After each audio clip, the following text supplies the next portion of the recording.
तो दोस्तों आज हम बात करने वाले हैं स्टॉक्स के प्रकार के बारे में, जिसमें कि जैसे कि होता है सामान्य स्टॉक, आपके प्रिफर्ड स्टॉक हो सकते हैं, blue chip stock, penny stock आदि के बारे में आपने सुना होगा।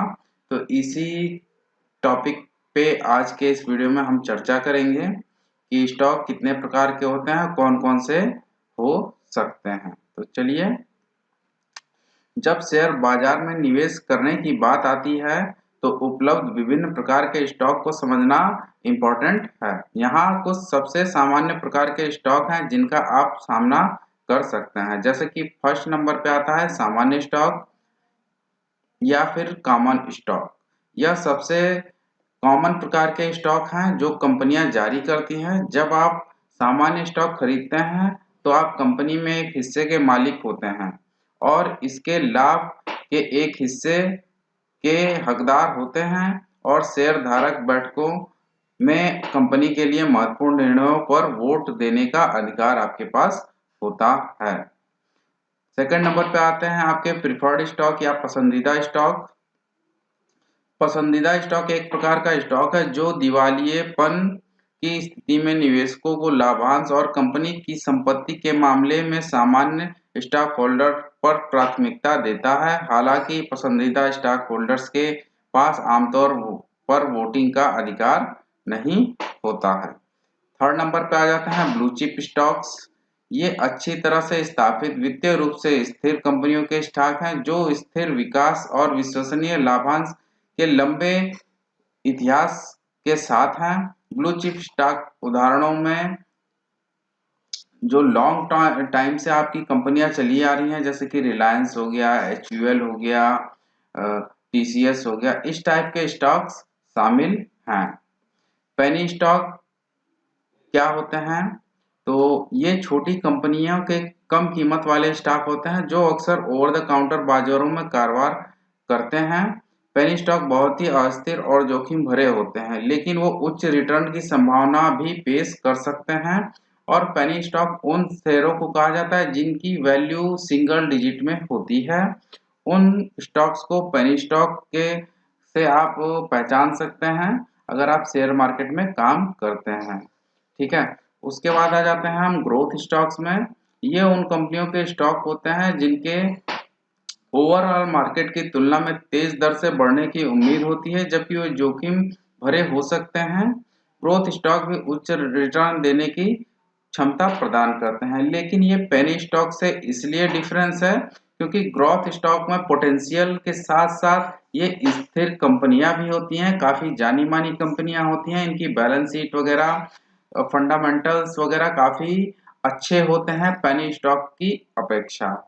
वैल्यू स्टॉक की बात कर लेते हैं। ये उन कंपनियों के स्टॉक होते हैं जो या तो अस्थायी मुद्दों के कारण या वे अच्छी तरह से ज्ञात नहीं होने के कारण बाजार द्वारा अंडर वैल्यूड होते हैं।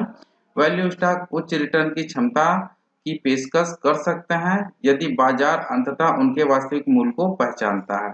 वैल्यू स्टॉक वही चीज होता है कि जैसे कि इसमें रिटर्न की क्षमता काफी ज्यादा होती है, जिसकी जो वैल्यू होनी चाहिए वो वैल्यू मार्केट उसको प्रोवाइड नहीं करता है। वो अपने वैल्यू से कम पर ट्रेड करते हैं, तो उनमें बढ़ने की काफी ज्यादा क्षमता होती है।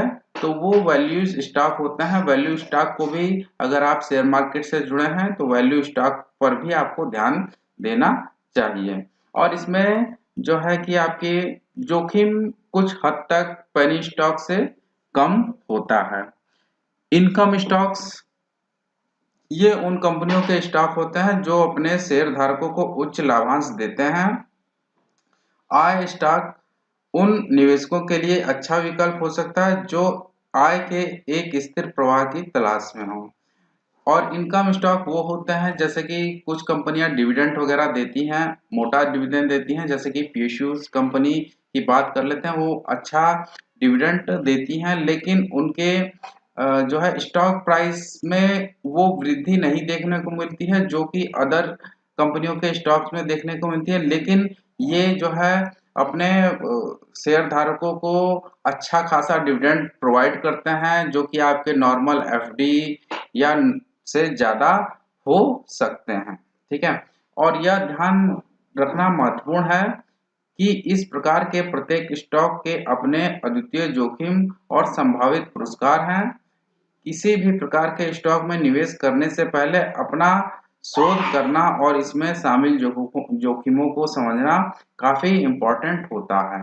तो दोस्तों, ये था कुछ कॉमन सी बात कि कितने प्रकार के स्टॉक हो सकते हैं शेयर मार्केट में, किन किन भागों में बांटा जा सकता है शेयरों को, कितने प्रकार के होते हैं, वो मैंने आपको बता दिया। अब आप जब भी कोई शेयर को खरीदने की सोच रहे हैं तो उसमें आपको अपना खुद रिसर्च कर लेना चाहिए कि ये किस कैटेगरी में स्टॉक्स आ रहे हैं।